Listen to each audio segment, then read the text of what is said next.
తర్వాత. సార్ అంత్యక్రియలపైన వివాదమా?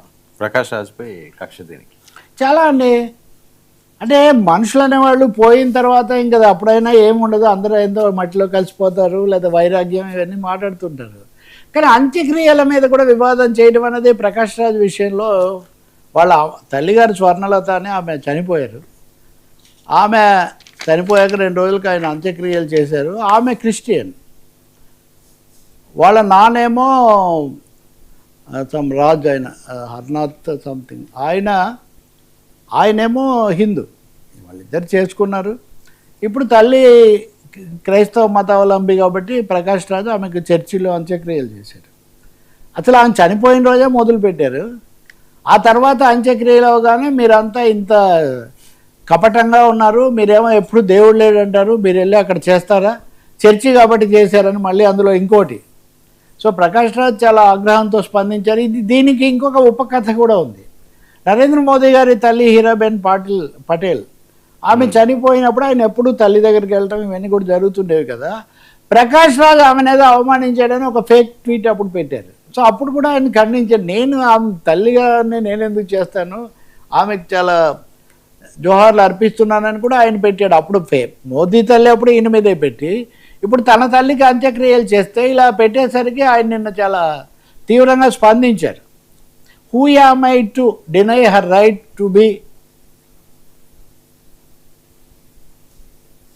అని ఆమె దీని ప్రకారం ఆమె కోరుకున్నారు అంత్యక్రియలు జరగాలని. దాని ప్రకారం నేను చేస్తే ఫర్ ఏ హానరబుల్ బరీల్ ఆమె కోరుకున్నదాన్ని నేను ఎలా కాదంటాను? మీరు అసలు మనుషులు కాదా?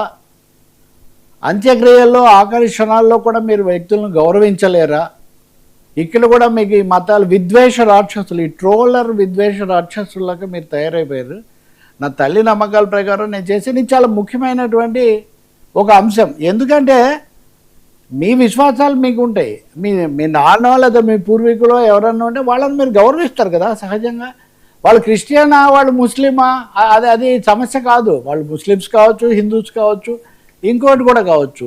చావులో కూడా ఈ మతాలకు సంబంధించినవి వీటిని ఇంకా లాగి పీకి ఇవన్నీ ఎందుకు చేస్తున్నారనే ప్రశ్న ఒకటైతే, ఎవరైనా విమర్శ చేశారు కాబట్టి ఇంకా విమర్శకుల యొక్క ప్రతి కదలికను ప్రతి అణువును కూడా శోధించి చేయటం నిజంగా ఒక విచారకరమైన. ఇప్పుడు పవన్ కళ్యాణ్ కూడా సంతాపం ప్రకటించారు, అందరు కూడా ప్రకాష్ రాజుకు సంతాపం చెప్పారు. ఆమె కూడా చాలా తమ్ముడు ప్రసాద్ రాజ్ అని ఆయన కూడా ఒక యాక్టర్, రాజకీయాల్లో కూడా ఆయన కూడా ఉన్నారు, ఇవన్నీ ఉన్నాయి. అటువంటిప్పుడు ఎందుకు ఇంత ఘోరంగా ప్రకాష్ రాజును టార్గెట్ చేస్తున్నారు? ఈ టార్గెటింగ్ అనేది చివరకు అంత్యక్రియలు శ్మశానాలకు కూడా ఎందుకు మోసుకొచ్చారు అనేది ఒక పెద్ద ప్రశ్నగా ఉంది. ఇది బహుశా నాగరికతను కూడా ప్రశ్నిస్తుంది. దానికి ఆయన నిజంగానే ఆగ్రహంతో స్పందించారు. ఎక్కువ మంది ఆయన బలపరిచారు కూడా. ఎందుకంటే రకరకాలు, ఇప్పుడు నాకు తెలుసు చాలామంది అభ్యుదయ భావాలు, లౌకికవాదులు, లేకపోతే ఇంకొకరు వాళ్ళ పేరెంట్స్ ఎలా ఉన్నారో వాటి ప్రకారం వాళ్ళు చేస్తారు. నా భావాలు మీ మీద రుద్దకూడదు కదా. ఇంకోటి వాళ్ళు క్రిస్టియన్, ఇప్పుడు మొన్న దాన్ని బట్టి ఇంకెవరో పెట్టారు ఏమని,